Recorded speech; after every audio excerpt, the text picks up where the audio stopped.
Hi friends, എല്ലാവർക്കും പുതിയൊരു വീഡിയോയിലേക്ക് സ്വാഗതം. അരിയും ഉഴുന്നും ഒന്നും മറിക്കാതെ തന്നെ വളരെ ഈസി ആയിട്ട് നല്ലൊരു ബ്രേക്ക്ഫാസ്റ്റ് നമ്മൾക്ക് തയ്യാറാക്കാം. ഞാനിവിടെ എടുക്കുന്ന ഈ ക്വാണ്ടിറ്റി വെച്ചിട്ട് ഏകദേശം 8 എണ്ണമായിരിക്കും നമ്മൾക്ക് ഉണ്ടാക്കാൻ പറ്റുക. അപ്പോൾ കൂടുതൽ വേണമെന്നുണ്ടെങ്കിൽ അതനുസരിച്ചിട്ട് ചേരുവകളെല്ലാം കൂട്ടിയെടുക്കാം. അപ്പോൾ നമ്മൾക്ക് നോക്കാം ഇതെങ്ങനെയാണ് പെർഫെക്റ്റ് ആയിട്ട് തയ്യാറാക്കുന്നത് എന്നുള്ളത്. അതിനായിട്ടുള്ള കുറച്ച് ടിപ്സും കൂടെ ഞാനിവിടെ പറയുന്നുണ്ട്. മിക്സിയുടെ ജാറിലേക്ക് 250 ml കപ്പിൽ 1 കപ്പ് വെള്ളമാണ് ഒഴിച്ചു കൊടുക്കുന്നത്. കൂടെ തന്നെ 1/2 ടീസ്പൂൺ ഉപ്പ്, 1 ടീസ്പൂൺ പഞ്ചസാര ഇത്രയും ഇട്ട് കൊടുക്കുക.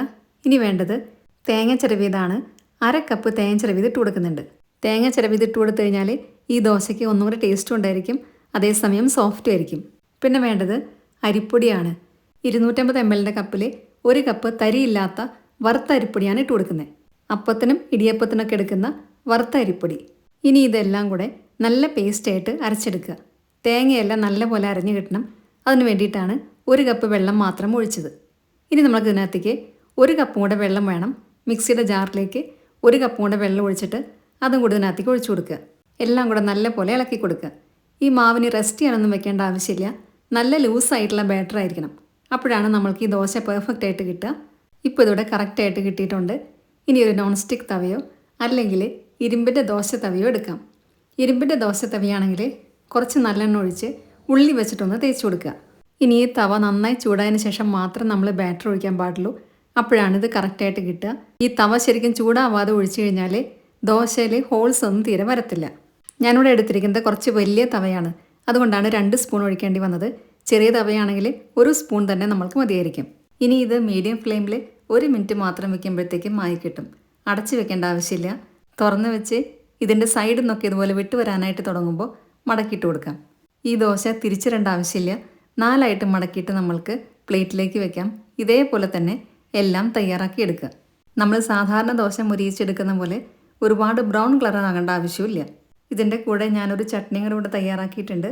അതിൻ്റെ കൂടെ റെസിപ്പി ഇടുന്നുണ്ട്. ഇതിന് ചട്നിക്ക് പകരം കറി വേണമെങ്കിൽ നിങ്ങൾക്ക് എടുക്കാം. കറി കൂട്ടിയിട്ടും ഇത് കഴിക്കാൻ നല്ല ടേസ്റ്റാണ്. ഈ ദോശ നമ്മൾ നോൺ സ്റ്റിക്കിൽ ഉണ്ടാക്കുകയാണെങ്കിൽ തീരെ എണ്ണയൊന്നും തേച്ച് കൊടുക്കേണ്ട ആവശ്യമില്ല. ഇരുമ്പിൻ്റെ ചട്ടിയിലാണെങ്കിൽ മാത്രം എണ്ണ തേച്ച് കൊടുത്താൽ മതി. ഇരുമ്പിൻ്റെ തവയിലാണെങ്കിൽ നല്ലെണ്ണ തേച്ച് കൊടുത്തു കഴിഞ്ഞാൽ ദോശ തീരെ ഒട്ടിപ്പിടിക്കാതെ കിട്ടും. അതുപോലെ തന്നെ ഉള്ളി വെച്ചിട്ട് വേണം ഇത് തേച്ച് കൊടുക്കാനായിട്ടും. മീഡിയം വലുപ്പത്തിലുള്ള ദോശയാണെങ്കിൽ 8 എണ്ണം വരെ ഈ ബാറ്റർ വെച്ചിട്ട് തയ്യാറാക്കാൻ പറ്റും.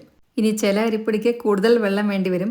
നല്ല ലൂസായിട്ടുള്ള ബാറ്റർ ആണെങ്കിൽ മാത്രമേ നമ്മൾക്ക് ഇതേപോലെ പെർഫെക്റ്റ് ആയിട്ട് ഹോൾസ് എല്ലാം കിട്ടത്തുള്ളൂ. അതേപോലെ തന്നെ പാനിൻ്റെ ചൂടും ഇമ്പോർട്ടൻ്റ് ആണ്. ഇനി നമ്മൾക്ക് ഇതിൻ്റെ കൂടെ കഴിക്കാൻ പറ്റിയ നല്ല ടേസ്റ്റി ആൻഡ് വെറൈറ്റി ആയിട്ടുള്ള ചട്നിയും കൂടെ എങ്ങനെയാണ് ഉണ്ടാക്കുന്നതെന്ന് നോക്കാം. അതിനായിട്ട് മിക്സിയുടെ വലിയ ജാറിലേക്ക് 1.5 കപ്പ് തേങ്ങ ചിരവിയതും കൂടെ തന്നെ 4 ചുവന്നുള്ളി, പിന്നെ വേണ്ടത് നല്ല പുളിയുള്ള നെല്ലിക്ക ഇതേപോലെ കഷ്ണങ്ങളാക്കിയത് ഏകദേശം 2 ടേബിൾ സ്പൂൺ ഉണ്ടായിരിക്കും. ഇനി ഒരു ചെറിയ കഷ്ണം ഇഞ്ചിയും കൂടി ഇട്ട് കൊടുക്കുന്നുണ്ട്. പിന്നെ വേണ്ടത് കറിവേപ്പില, 1 ടീസ്പൂൺ മുളക് പൊടി, 1/2 ടീസ്പൂൺ ഉപ്പ്, പിന്നെ ഇത് അരയാൻ ആവശ്യമായിട്ടുള്ള വെള്ളവും ഇത്രയും ചേർത്തിട്ട് നല്ല പേസ്റ്റായിട്ട് ഇത് അരച്ചെടുക്കുക. ഇനി നല്ല എരിവ് വേണമെന്നുള്ളവരാണെങ്കിൽ അരയ്ക്കുന്ന സമയത്ത് മുളക് നോക്കിയിട്ട് നിങ്ങൾക്ക് കുറച്ചും കൂടെ മുളക് പൊടിയൊക്കെ ഇട്ട് കൊടുക്കാം. ഇനി ഇത് ഒരു പാത്രത്തിലേക്ക് മാറ്റുന്നുണ്ട്. ഇതിലേക്ക് താളിപ്പും കൂടി ഇട്ട് കൊടുക്കണം. അതിനായിട്ട് എണ്ണ ചൂടാവുമ്പോൾ കുറച്ച് കടുക് ഇട്ട് കൊടുക്കുക. കടുക് നന്നായി പൊട്ടി വന്നു കഴിഞ്ഞാൽ കറിവേപ്പിലയും ഉണക്കമുളകും കൂടിയിട്ട് നല്ല പോലെ ഒന്ന് വഴറ്റിയെടുക്കുക.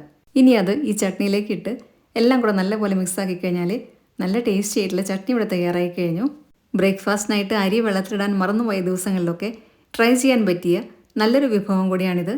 അപ്പോൾ എല്ലാവർക്കും ഇന്നത്തെ വീഡിയോ ഇഷ്ടമായെന്ന് വിചാരിക്കുന്നു. വീഡിയോ ഇഷ്ടമായിട്ടുണ്ടെങ്കിൽ നിങ്ങളുടെ ഫ്രണ്ട്സിനും റിലേറ്റീവ്സിനൊക്കെ ഷെയർ ചെയ്യാൻ മറക്കരുത്. സബ്സ്ക്രൈബ് കൂടെ ചെയ്യുക. അതിൻ്റെ സൈഡിലുള്ള ബെല്ലൈക്കണിൽ ഓൾ എന്നുള്ള ഓപ്ഷനോടെ ക്ലിക്ക് ചെയ്യുക. അപ്പോൾ നെക്സ്റ്റ് ടൈം ഞാൻ വീഡിയോ ഇടുമ്പോൾ പെട്ടെന്ന് തന്നെ നിങ്ങൾക്ക് നോട്ടിഫിക്കേഷൻ കിട്ടുന്നതായിരിക്കും. ഇനി ഫേസ്ബുക്കിൽ കാണുന്നവരാണെങ്കിൽ നമ്മുടെ പേജ് ഫോളോയും ലൈക്കും കൂടെ ചെയ്യാൻ മറക്കല്ലേ. ഈ രീതിയിൽ ഇതുണ്ടാക്കി നോക്കിയതിന് ശേഷം നിങ്ങളുടെ ഫീഡ്ബാക്സ് എല്ലാം കമൻസിലൂടെ അറിയിക്കുക. നല്ലൊരു വീഡിയോ ആയിട്ട് വീണ്ടും കാണാം. താങ്ക്